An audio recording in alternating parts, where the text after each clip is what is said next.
Hello students, स्वागत है आप सभी का अपने YouTube channel bio study point पे। एलटी ग्रेड बायोलॉजी के सिलेबस में हम पोरीफेरा का जनरल कैरेक्टर पढ़ चुके थे। अब हम फाइलम पोरीफेरा का क्लासिफिकेशन पढ़ेंगे। आप जानते हैं जो सिलेबस एक sequence wise LT grade biology में है, उसी सिलेबस के अनुसार हम एक एक टॉपिक को सिलेक्ट करते हैं एक सीक्वेंस में, और उन सारी चीज़ों को हम डिटेल में बताते हैं। आप हमारे चैनल पे जूलॉजी का सिलेबस हो या बॉटनी का सिलेबस हो, सिलेबस को भी देख सकते हैं और सिलेबस में हमें क्या क्या पढ़ना है ये सारी चीज़ें आपको मिल जाएंगी। सिलेबस देखना बहुत ही इम्पोर्टेंट है, क्योंकि एग्ज़ाम में सारे क्वेश्चन उसी सिलेबस से आएंगे जो सिलेबस दिया रहता है। तो यहाँ पे हम पोरीफेरा के जनरल कैरेक्टर के बाद पोरीफेरा का क्लासिफिकेशन पढ़ेंगे। चलिए, यहाँ पर आप जानते हैं कि पोरीफेरा के जो जंतु हैं इनको हम छिद्रधारी जंतु या पोर बियरिंग एनिमल्स भी कहते हैं। और आप जानते हैं इनकी बॉडी में स्केलेटन पाया जाता है बॉडी को सपोर्ट करने के लिए, और वो स्केलेटन किसका बना होता है? स्पिक्यूल्स का। और हमने ये भी बताया कि जो स्पिक्यूल्स होता है उसको सिक्रीट करने वाली जो कोशिका होती है उसको स्क्लेरोब्लास्ट कहते हैं। और जो स्क्लेरोब्लास्ट है वो 3 प्रकार का होता है। आपने देखा कैल्कोब्लास्ट, सिलिकोब्लास्ट और स्पॉन्जियोब्लास्ट। ये हमने जनरल कैरेक्टर में बताया है। अब ये जैसे कैल्कोब्लास्ट है तो वो कैलकेरियस स्पिक्यूल सिक्रीट करेगा, सिलिकोब्लास्ट है तो वो सिलिशियस स्पिक्यूल सिक्रीट करेगा, और जो स्पॉन्जियोब्लास्ट है वो स्पॉन्जिन फाइबर को सिक्रीट करेगा। आप जानते हैं पोरीफेरा के क्लासिफिकेशन का जो मेन बेस है वो क्या है? तो वो नेचर ऑफ स्केलेटन है। मतलब स्केलेटन या स्पिक्यूल्स के नेचर के आधार पर पोरीफेरा को क्लासिफाई किया गया है। ये बहुत इंपॉर्टेंट क्वेश्चन बनता है कि पोरीफेरा को 3 क्लास में डिवाइड किया गया है, जिसका मेन बेसिस क्या है या किस आधार पर क्लासिफाई किया गया? तो आप कहोगे नेचर ऑफ स्केलेटन या नेचर ऑफ स्पिक्यूल्स। चलिए देखते हैं यहाँ पर। सबसे पहले हम बात करते हैं यहाँ पर किस बेसिस पर क्लासिफिकेशन हुआ है। यहाँ पर तो नेचर ऑफ स्केलेटन, यहाँ आप देख पा रहे हैं नेचर ऑफ स्केलेटन। और स्केलेटन के नेचर के आधार पर यहाँ पर 3 क्लास आपको मिल रहे हैं, कैलकेरिया, ओआरआर, कैल्सी स्पॉन्जिया। उसके बाद दूसरा है हेक्सैक्टिनेलिडा, ओआरआर, हाइलो स्पॉन्जिया। उसके बाद है डीमो स्पॉन्जिया। तो यहाँ पे आपको 3 क्लास मिलेंगे फाइलम पोरीफेरा के। चलिए एक एक क्लास को हम यहाँ पर अलग अलग पढ़ते हैं। सबसे पहले बात आती है क्लास कैलकेरिया या कैल्सी स्पॉन्जिया की।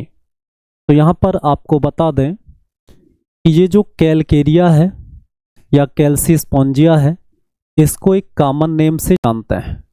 इसको जो है लाइमी स्पंज भी कहते हैं। इसको क्या कहते हैं? लाइमी स्पंज। लाइमी स्पंज कहते हैं क्योंकि इनका जो स्पिक्यूल्स है वो कैल्शियम कार्बोनेट का बना होता है। अब हम इसका कैरेक्टर देखते हैं। तो यहाँ पर देखेंगे एक्सक्लूसिवली मैराइन होंगे इस क्लास के मेंबर, और यहाँ पर स्पिक्यूल्स कैसा होगा? तो कैलकेरियस होगा। इस चीज़ को याद रखेंगे। और ये स्मॉल साइज्ड स्पंज होते हैं जिनका साइज लगभग 10 सेंटीमीटर से भी कम होता है। और इसमें जो कैनाल सिस्टम पाया जाएगा वो एस्केनॉइड, साइकोनॉइड, ओआरआर, ल्यूकोनॉइड टाइप का मिलेगा। मतलब तीनों प्रकार के कैनाल सिस्टम इस क्लास के मेंबर्स में देखने को मिल जाएंगे। अब हम देखेंगे कि ये जो क्लास कैलकेरिया है उसको 2 आर्डर में डिवाइड किया गया है। पहला आर्डर क्या है? होमोसीला।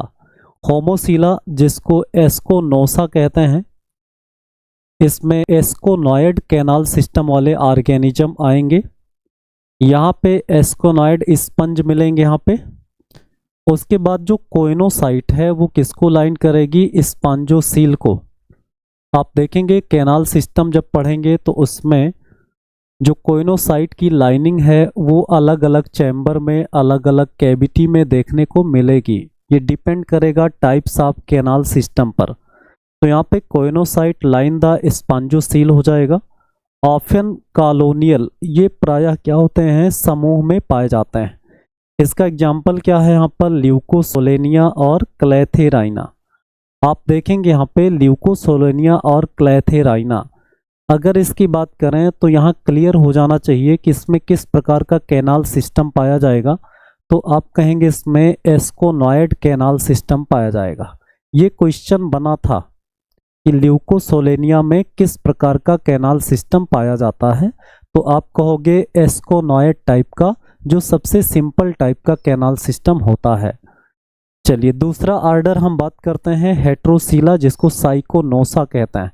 इसका मतलब ये हो जाएगा, इसमें साइकान टाइप का मेनली कैनाल सिस्टम मिलेगा, लेकिन ल्यूकॉन टाइप का भी मिलता है कुछ मेंबर्स में। यहाँ पे साइकोनॉइड एंड ल्यूकोनॉइड स्पंज होंगे ये। उसके बाद coenocyte line the flagellated chamber, flagellated chamber पाया जाएगा इसमें।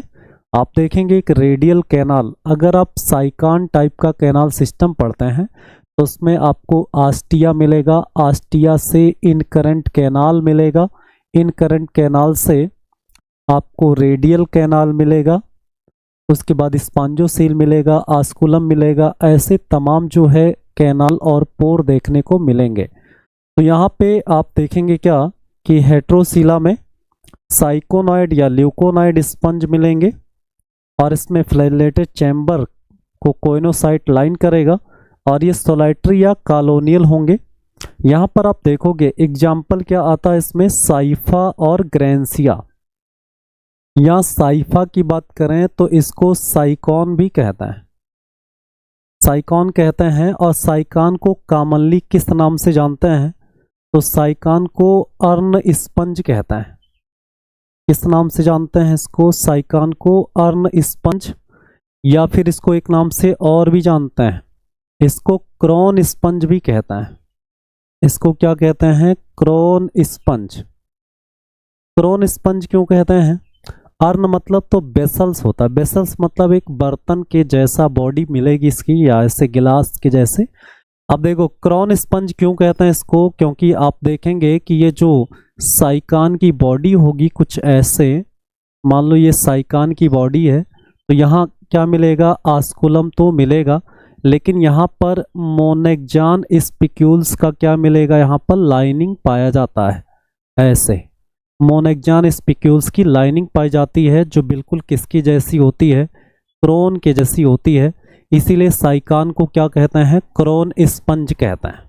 तो अर्न स्पंज या क्रोन स्पंज, इसको याद रखेंगे आप। चलिए अगला क्या देखते हैं, इसमें क्लास सेकेंड है हेक्सेक्टिनेलिडा या हाइलोस्पंजिया। हेक्सेक्टिनेलिडा या हाइलोस्पंजिया, इसको कॉमनली किस नाम से जानेंगे, इस क्लास के मेंबर्स को, इस क्लास के मेंबर्स को ग्लास स्पंज के नाम से जानता है। ग्लास स्पंज किस क्लास के मेंबर होते हैं, तो आप कहेंगे कि ये हेक्सेक्टिनेलिडा या हाइलोस्पंजिया के होते हैं। अब हम बात करते हैं कैरेक्टर की, तो ये एक्सक्लूसिवली मैराइन होते हैं। आप यहाँ देख पा रहे हैं अभी दोनों क्लास में सारे मेंबर्स मैराइन होंगे, लेकिन जब डीमो स्पॉन्जिया पढ़ेंगे तो उसमें मोस्टली मैराइन होंगे, लेकिन कुछ जो है वो फ्रेश वाटर में भी पाए जाएंगे। तो इस चीज़ को आपको याद रखना है। देखो यहाँ पे मेनी इन डीप सी, यानी समुद्र की गहराई में पाए जाएंगे, और इसमें कैसा स्पिक्यूल्स पाया जाएगा, सिलीसियस स्पिक्यूल्स पाया जाएगा। इस चीज़ को आप याद रखेंगे, सिलीसियस स्पिक्यूल्स आपको किस में मिलेगा, तो ग्लास स्पंज में। और इनका साइज मॉडरेट होता है, ना तो बहुत कम ना तो बहुत ज़्यादा। यहाँ पे सबसे इम्पोर्टेंट ये है कि इसमें एक्जोपिनेकोडर्म, या जिसको डर्मल इपिथीलियम कहते हैं, जब बॉडी वाल पढ़ेंगे तो उसमें मिलेगा, वो अब्सेंट होता है, नहीं पाया जाता। उसके बाद जो कोइनोसाइट होते हैं वो restricted two finger shaped chambers, यानी बॉडी के अंदर कुछ अंगुली के जैसे चैम्बर पाए जाएंगे, और उसी चैम्बर में ही कोइनोसाइट सेल पाया जाएगा। इस चीज़ को भी याद रखेंगे। अब ये कैरेक्टर हो गया हेक्सेक्टिनेलिडा का, और इस क्लास में भी आर्डर बनाए गए हैं। एक है हेक्सा स्टीरोफोरा। हेक्सा स्टीरोफोरा में आपको क्या मिलेगा, यूप्लेक्टेला मिलता है, जिसको बेनस फ्लावर बास्केट कहते हैं।